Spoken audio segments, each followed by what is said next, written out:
করতে পারি বাবা। আমার পেশাব পায়খানা হয়, আমার পায়খানার দ্বারে হারিস রক্তপুঁজ ঝরে, এ দ্বারা হাঁপানির ওষুধ, কাশির ওষুধ, কাশতে কাশতে পায়খানা হয়ে যায় কাপড়ে। এই দুর্দশা বাবা।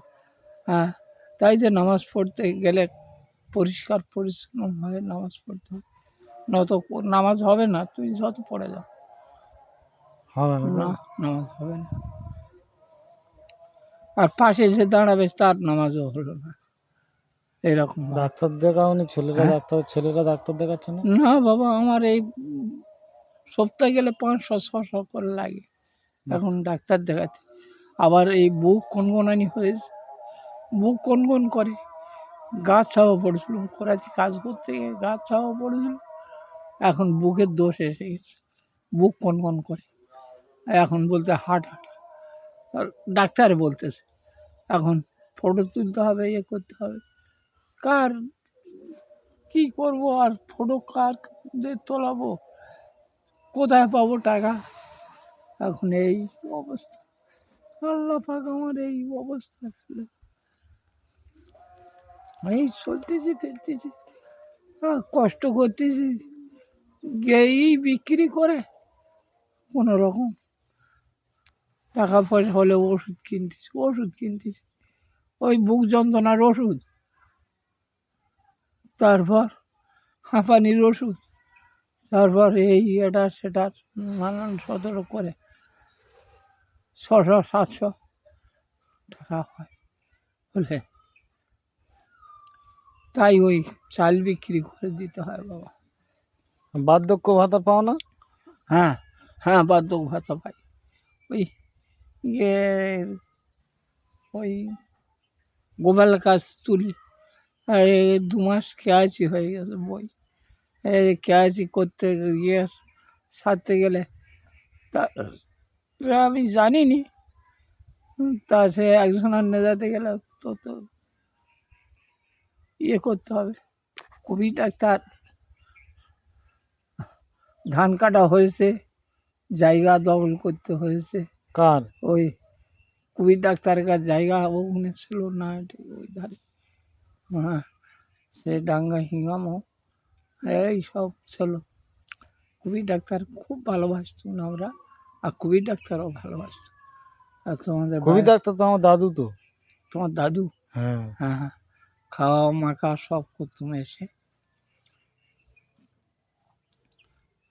আমাদের বাড়ি আমাদের ডাক্তার দেখতো। আমি একদিন ডাক্তারের কাছে এসেছি, বলি আমার কি হয়েছে দেখো, বলে হাত ধরে বলতে কনকনানি ছেড়িয়ে না যাচ্ছে, এই পর্যন্ত ছেড়িয়ে না যাচ্ছে, বাধাতে উঠে এসেছি ওই হ্যাঁ ওই ধান কাটতে ওই হাজামাল ধান কাটতে ওই বিকি বলে আসে জায়গা, ওখানে সমসেলে তা আর এসে ইঞ্জেকশন করেছে, ইঞ্জেকশন করে বলতেছে, বলে তুমি করে যাও দাদু ঠাকুরদার বলগে যাও, এই কাকা করে আমার বাবার, বলে কাকার বলগে যাও ঝাড়ফুঁক করতে, তোমার বিষের কারণ। গিয়ে বললে হাত চলে দেখে এই 15-20 ডাক্তার বলে দিয়েছিল। হ্যাঁ, ডাক্তার বলে দিয়েছে। কোভিড আমাদের খুব ইয়ে ছিল, আর এখন তার কথা মনে করলে আমাদের চোখেতে জল আসে বাবা, এত ভালো ছিল।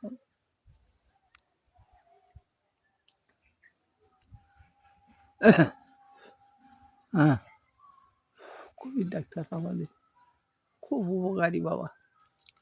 আর ওই ডুন্ডি আমার মেয়ের দেখেছিল।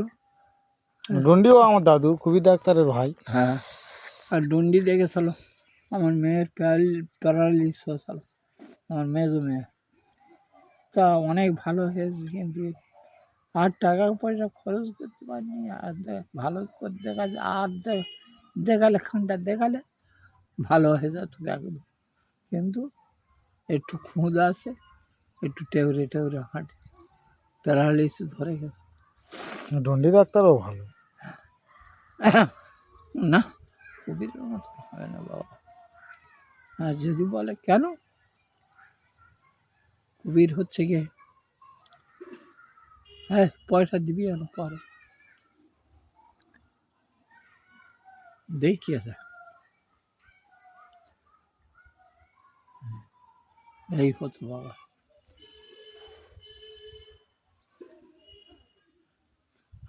তাহলে এখন ঘরে যাবে নাকি? হ্যাঁ খাবো বাবা। আর কিছু খাবে? না বাবা খাবো না।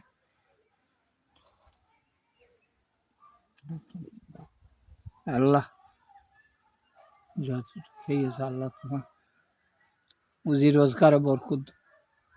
আমরা দোয়া করি মানুষের রুজি রোজগারে বরকত দিও আল্লাহ।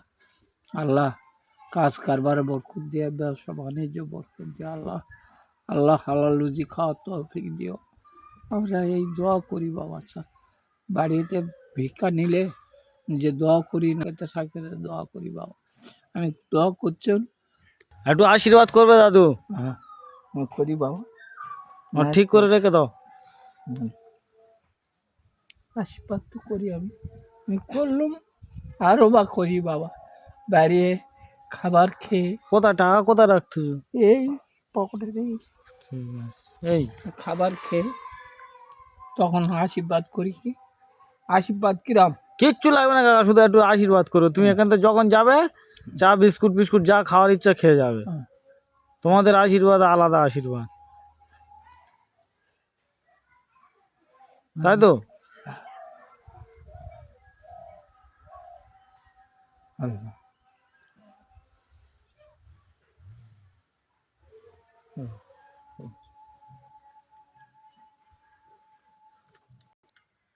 যা আছে আল্লাহ পাক অনেক দিয়েছে বাবা তোমার, তুমি অনেক দিয়েছো আমার, লাখ লাখ টাকা দিয়েছো আল্লাহ তোমার। হ্যাঁ, ভালো আমি ক টাকা দিয়েছি জানি না। তোমার? 50 টাকা দিয়েছি আমি। আচ্ছা তা তুমি লাখ টাকার কথা বলছো না? আচ্ছা, তা যা যা দোষ, আমি লাখ টাকা বলে নিচ্ছি কেন? আমি আল্লাহর কাছে হাজার শকুন লাখ লাখ টাকার যেন ইয়ে আমি বলি ওই রকম আল্লাহর কাছে যা হাজার শকুর বলি। শকুর বলতে আল্লাহর কাছে হাজার শকুর করলে বলে আল্লাহ পাক তার রুজি রোজগারে বরকত দিয়ে দেবে। তার এই জন্যে বলেছি বাবা, অন্য কিছু বলিনি। আমার এই দোয়াটা এইটা। হুম।